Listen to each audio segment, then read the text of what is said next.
part of the Press Play Podcast Network.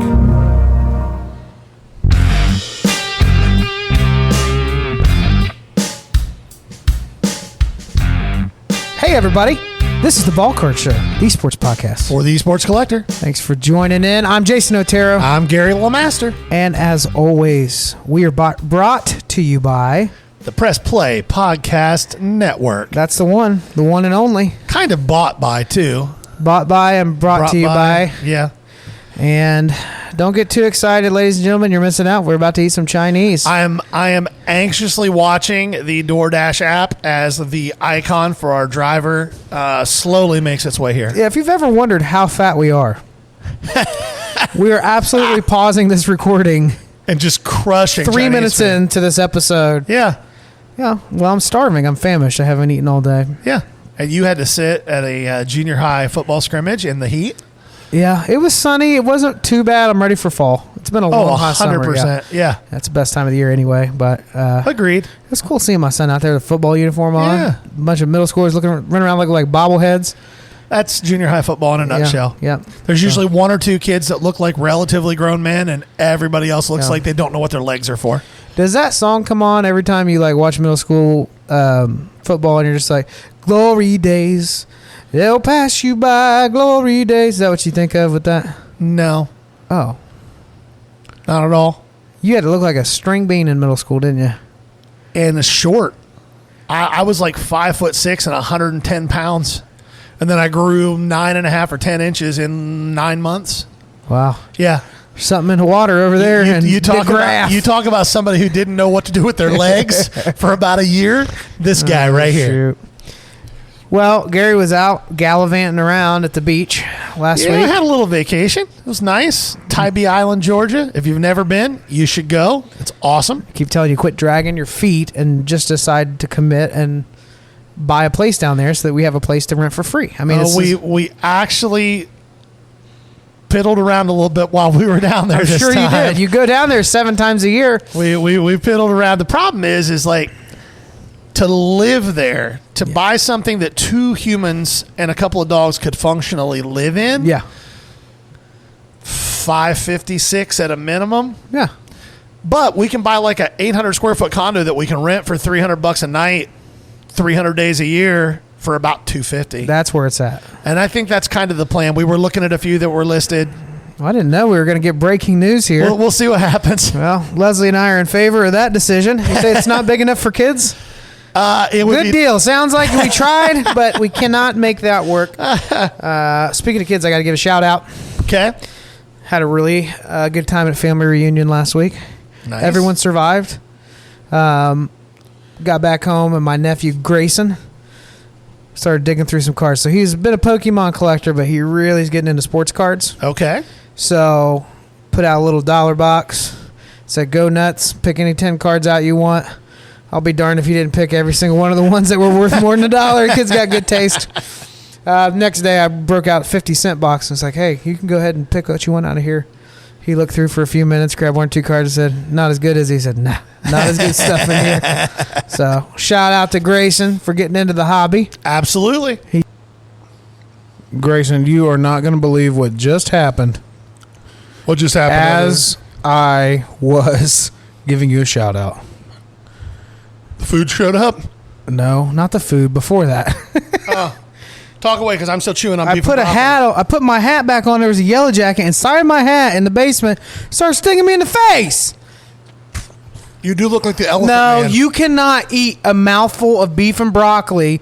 I absolutely can. Nobody wants to hear that, bro. I'm moving my mouth away from the mic whenever I chew. See? I can still hear that bite in your mouth. You can't hear it here.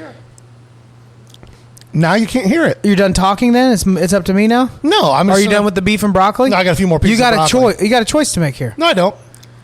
I do not want to hear you slopping your jaws around like a horse. What's really crazy is once I finish the beef and broccoli, there's still some lettuce wraps. Then why are we recording? You said hit play. Let's go. I said, and you could just go. Oh my gosh. Well, anyway, shout out to Grayson Otero. Thanks for listening. We got a little bit of hobby news to jump into right away. Some scandals. This person's suing that person's suing them back. You're a monopolizer.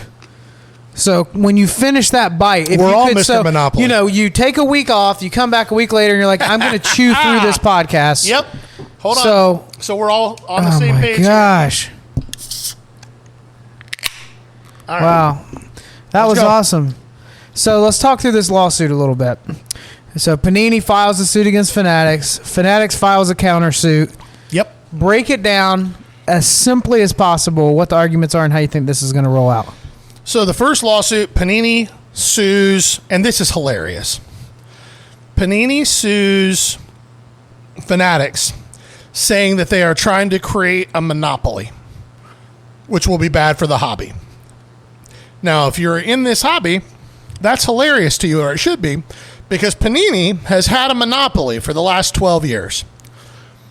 Yeah. So what they're saying is it's okay for us to have monopoly, but because we no longer have it, you can't have one either. Mm-hmm. That's the gist of their argument. There were a few other really funny pieces to their lawsuit. One was, well, we can't have this because it will leave companies like us only to make what they refer to in the lawsuit as pajama cards, which we all call non-licensed cards, though. I think we should launch our own T-shirt pajama cards Not a terrible idea. with the Panini colors. But that's what they call it. And they're referring to pictures that are airbrushed so that there's nothing on the uniforms, no logos anywhere. And that will be bad if that's what they're resorting to have to make.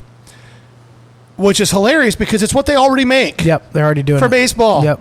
And they're making tons of money doing it. Yep. Like their entire lawsuit is frivolous and hilarious, and it's a last-ditch effort to try to squeeze a little bit more money. But they're asking the judge the legal term is disgorge. For those of you who don't know what that We know what term- gorging is. We listened to you 30 seconds ago. Well, you won't hear me disgorge. Mine's staying. But the legal term disgorge means to give back. So what they're asking a judge to do is basically roll the clock back to late 2020 and nullify the sale of Topps to Panini, nullify the sale of the manufacturer or to Fanatics, nullify the sale of the manufacturer to Fanatics, and reset everything. The chances of this happening are so infinitesimally small that it's not funny. Yeah. So that's Panini's lawsuit in a nutshell. It was good for us, but it's bad now that it's you. Yeah. We don't like how this is working. This didn't work. Yeah. So Fanatics, just a few days later, This is great. files maybe the greatest countersuit ever. It's 30 pages, and it's well worth the read.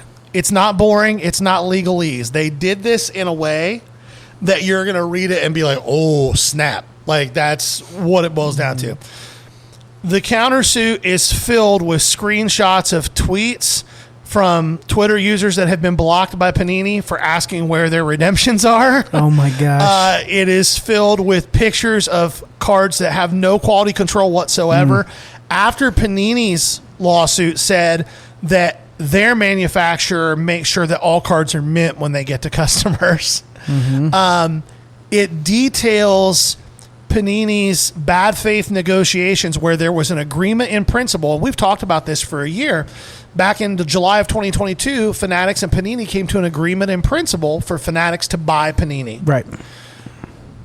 Panini then strung that out, and they strung it out by presenting fake books to Fanatics that overinflated their margins. And they admitted to Fanatics, and Fanatics details this in the countersuit, that they kept two sets of books, a real set of books for internal use and an outside set of books to shine a rosy light on things. Yep. It also details some juicy factoids, like the CEO of Panini America coming to Fanatics and saying, hey, will you hire me? And negotiating a package, and then taking that package to his bosses at Panini International and negotiating a better deal for himself to stay at Panini. Yeah. It's really a fun 30-page read. I highly recommend it. What it boils down to is Fanatics is going to crush both of these lawsuits, Yeah. and Panini's going to be a footnote in history when it comes to sports cards. Yeah. What if they get the pajama cards too? Panini, you get nothing. Well, You remember the Upper Deck Kids Illustrator cards? Yeah. That's all they're going to leave them with. They'll have wrestling, they'll have UFC, and they'll have soccer. Yeah, I like it. Well, it's a real shame that that's happening to Panini. Yeah, it's awful. Let's go on to more scandal because there is F more. those guys. Blake Martinez, Yeah. troublemaker. Big troublemaker. Why are you looking at me? He's guys, you're missing it right now. So, Gary, you're disgusting. Why am I disgusting? How is this disgusting? He thinks now's the time for a cooking show. No, he's mixing beef and cheese Chinese no, not broth. beef and cheese. Beef and broccoli. Beef and broccoli. Sauce. I just added the sauce to my minced chicken for my Thai lettuce wraps because they were a little dry. Why is that weird? After a Monster, a Bud Light, a beef broccoli, I mean, I don't know. None of this is weird. I'm just eating food. Okay. We can't do this in 20 minutes. Okay, go ahead. So that's a no? Still going to do it. Blake Martinez is what we're talking about Blake here. Martinez. Yeah. Good Lord. I'm sorry, those of you listening at home. This is terrible content. This is what they tune in for. Yeah, I don't know about that. Blake Martinez, football player turned Pokemon dealer god turned scandal. Yeah. Doing some shady things, getting exposed for Lots of shady things. So he's making enough to retire on Pokemon. Yeah, so Blake Martinez started his career in Green Bay, strung together 2 or 3 really nice seasons, turned that into like a $35-40 million deal with the Giants, played there for 2 years, got shipped off to Las Vegas, and retired after like week 7 because over the previous 3 or 4 months, he had made like $5 million selling Pokemon cards. Mm-hmm. And he realized that he could make a lot of money doing that and not get his body destroyed. Yeah. Which, smart, good for him. And it was a big deal that this NFL player was entering the trading card market in a big way. He was on all the influencer shows, Sports Card Investor interviewed him, all these places. Yep. Goes to Whatnot and is their premier Pokemon breaker. Like, they're breaking 18 hours a day. Lots of employees running stuff. They're the backyard breaks of the Pokemon side of things. Blake's breaks. Blake's breaks. And there is unsubstantiated rumors, but they're coming from enough places that I think there's some truth to them, that Blake Martinez is also a relatively highly leveraged investor in Whatnot as a platform. Yikes. Well, come to find out, Blake's Breaks was scamming the shit out of people. Just absolutely scamming like crazy. How? Not sending cards to people, weighing packs and not putting hollow packs into breaks. Offering bounties on case hits when they knew that they had already pulled the case hit out of the cases and were just putting boxes out to show that there was 12 boxes like there isn't a case. Lots and lots and lots of that stuff. And enough complaints resulted in an investigation by Whatnot, and Whatnot kicked them off the platform. You know how hard it is to get kicked off of Whatnot? It's real hard. If Backyard Breaks is still there, yeah. We're going back to the lettuce wrap now. Yeah, I'm just making one. You're good. Keep talking. Can we not do this ever again after today? Go. Let's go. It's got to be pizza or something. Like, we can't be making food. we need 30 minutes a week to not shove your gullet full. All right. Yeah. So Blake's Breaks, bad news bears. If you were affected by Blake's Breaks, Whatnot says that they have made everybody whole and made everybody right. Just give you all an update. I'm still alive, but the left side of my face is tingling from the bee attack. I have 2 golf ball sized lumps on my forehead. You look like the Elephant Man. Yeah, it doesn't feel good, but I'm here and I'm playing through the pain for all of those of you listening. Yeah. All right, product reviews. Let's talk about the first one because we just... What products you want to talk about, Gary? Go ahead and lean into the mic. Give them what I'm working with. No, lean into the mic right now. No, lean into the mic right now. And we can talk about all kinds of things. You got Topps Chrome came out. Mm-hmm. Platinum Anniversary came out. Mm-hmm. There's a few good things. Huh? There's a few good things to talk about. Yeah. How's that taste? Delicious. Awesome. Topps Chrome. We just opened a couple blasters, and they were bangers. Yeah, they were. What did we pull out of there? We got the Josh Jung rookie auto to $4.99. The refractor. Yep. And then the other box was a Justin Steele Auto. Mm-hmm. So 2 boxes left on the shelf. I got up a little bit early today and hadn't ripped anything for a minute, and I figured it'd be fun for us to rip a little bit before we started podcasting. So I grabbed a couple of blasters and a Bowman Mega. The Bowman Mega was trash. Yeah. But the blasters were really got some nice. decent colored inserts too, right? Yeah. Yeah. Great deal on that. And then we opened a Bowman. Is that a Mega? Yeah, trash. Yikes. It wasn't good. Yeah, I took a beating on that.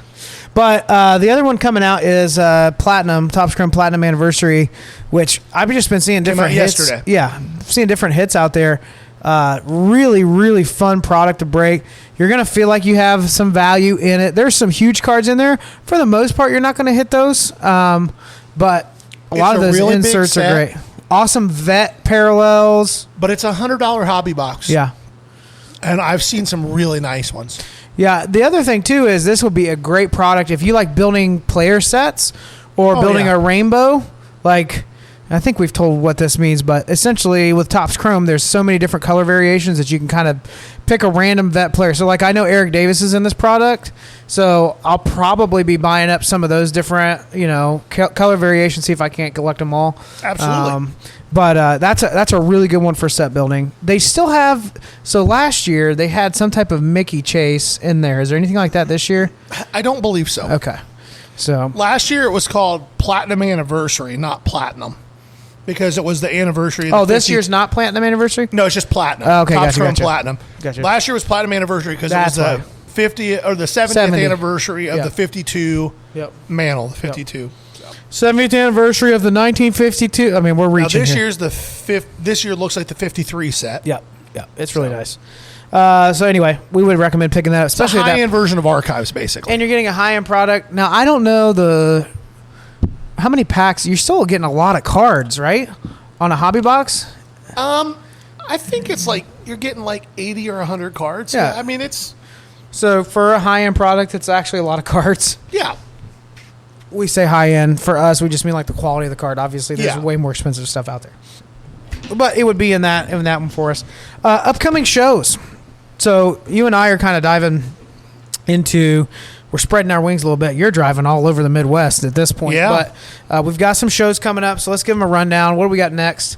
So Sunday this week, today is Thursday the 10th. So Sunday this week on the 13th, I will be in Portsmouth at Ollie's. That show is 9 to 3.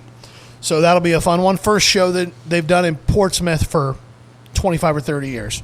Now, Wheelersburg is reasonably close to Portsmouth, but it's not Portsmouth. So it's the first Portsmouth show in a really long time. So that should be fun. Next weekend is the South High American Legion show. You hear us talk about it all the time. It's my favorite show that I set up at. We'll both be at that show. Xenia is this weekend as well. Yeah. Not setting up, but it's a great buying show. You should go. And then the 26th of August, there is a new show that is being launched here in the old Central Ohio out in Plain City. Now, it's a unique concept for a show, and it's not a big show. I think it's either 20 or 25 tables. What's the date again? The 26th. It's Okay. August the 26th from 10 to 3. And it's modern and ultra-modern cards only. If there will not be any vintage dealers there. Interesting. At all. It's the guy who's promoting the show is a new promoter. So we'll see how it goes. I've given him some feedback. He's been very receptive to it. So I'm excited to go So out where there do they draw the line on that with modern? Pre-85 would be vintage? Yeah, probably pre-junk. Junk wax back would be considered vintage. I mean, we got to remember that 1990 was 33 years ago. So I know, but yeah. what if I have a couple slabs from that era? Well, if you've got a couple things, I don't think the world's going to end. But what they're trying to avoid is they don't... Hilliard Show 2.0? The entire impetus behind this show was this person's terrible experiences at the Hilliard Show. Yeah. So they wanted a This is all Columbus, Ohio based. Yeah, they wanted a nice show at a nice location. So this show is at the Silo in Plain City. 138 West Main Street. It's August the 26th from 10 to 3. Yeah. And it's modern, ultra modern only. It's a show that you're probably going to be able to get in and out of and see everything there in 2.5 hours. Yeah. You and I are hitting up a couple, 2 weeks after that? We've got one in Wheelersburg on the 9th of September. And then we have Newark. Is that a new show? I believe the 26th. Yeah, that's a new show too. Yeah. That's going to be a good one. The guy who's promoting that is a guy that is Big Don. If you're in Ohio and you're in this hobby and you go to shows a lot, you know who Don is. Yeah. He goes by Sporty D. Awesome guy. I think it's going to be a great show. Just out of respect, I did not make a Sporty Spice reference there. That's good because he would crunch you down. Like Wreck-It Ralph. Yes, 100%. Just be like Donkey Kong you. No, I shook the man's hands. They swallowed me whole. 100%. Oh, one more thing I want to talk about. Okay. This is a little bit of a lighter episode, but it could be the venom in my head. But speaking of pain in the head, do you remember Tim Anderson getting knocked the hell out the other day? Oh, it was great. Nothing makes me happier than somebody who has an unreasonably high level of self-confidence in all things because they're good at one or two things.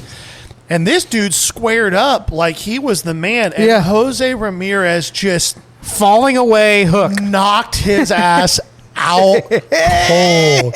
I wanted that to be a Tops Now card so bad the next day. Just the connection point. They didn't do it, but it would have been spectacular. You just brought up something. I want to know if you've seen this. Tops Now from the World Baseball Classic, the Ohtani, Trout. and Trout. Yep. On card auto, there's 3 of them. Well, so there's 3 of them, but not really. They only exist not because Tops Now did them, but Trout himself bought 3 of them, and he signed them and hand numbered them to 3, and then he had Ohtani sign them and hand number to 3, and they had PSA authenticate him, and then he gifted one to Shohei to get him into the hobby, and he has the other 2. Yeah. And if he's a smart man, he'll I've hold got on to news them. for Shohei, whether he knows it or not. He's in the hobby. Oh, yeah. He's all over the hobby. Yeah. That's another thing we could touch on. Topps has already announced, and it's on all of the Topps Chrome boxes. They are doing the MVP buyback again this year.